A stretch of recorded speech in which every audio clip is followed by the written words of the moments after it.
Once upon a time, in 1853, a man sat on a rooftop in Japan, relaxing after a long day. He watched a few ships he didn't recognize pull into the dock. Little did he know, those ships would cause a series of events that would change the fate of Japanese history forever. And that man was me. You see, the ships that pulled in were being led by a man named Matthew Perry, an American.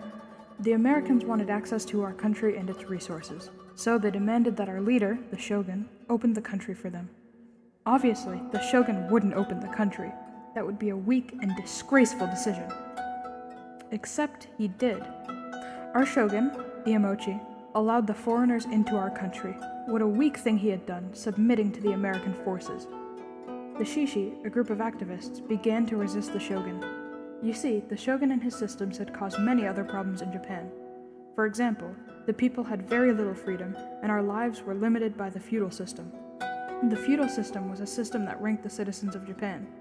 Samurai, such as myself, were pretty high up the ranks, but the problem caused by the systems were universal. You see, the only reason the shogun was in power was because he was a military leader. How unfair. Anyways, the Shishi. The Shishi put up a good fight, but they realized that they couldn't beat the shogun and his forces because they were using Western technology, which was much more advanced. So, the Shishi changed their plan. They came up with a new motto: Japanese spirit, Western technology. Their plan was to resist the shogun and get rid of the Americans using American weapons and gear. Now, let's fast forward a bit.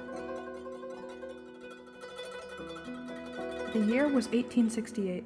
The new shogun was named Yoshinobu, and the conflict had gotten worse. It was time for my clan to step in. We had been fighting with the resistance for a while, but it was time to step things up. My clan, the Choshu clan, formed an alliance with the Satsuma clan, and we called it the Sacho Alliance. The emperor, who was on our side, had now given his power to his son, Emperor Meiji. The shogun, Yoshinobu, decided to quit his job as a shogun and start working for Meiji after we threatened him. It was a good sign. Meiji then made a big decision, and he declared that he would be restoring Japan to its original glory. Everything was going smoothly. Or at least, until it wasn't. After hearing about the restoration, Yoshinobu stepped in. He came back into power, called his forces, and decided to fight back. It was war. And so, the Boshin War began. We fought and fought against the shogun and his forces. I was deployed during the war, and I still remember it all clearly. The war was tough, and both sides were using Western technology and gear.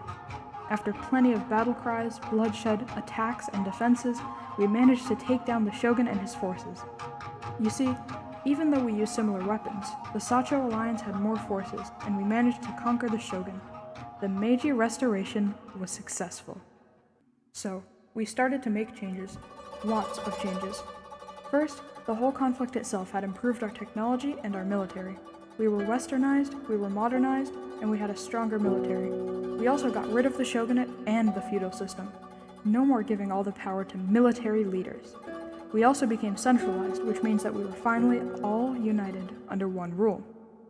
Now, Japan is at its best, and as I recall the events of the restoration, I'm glad that I got to make a difference in Japanese history.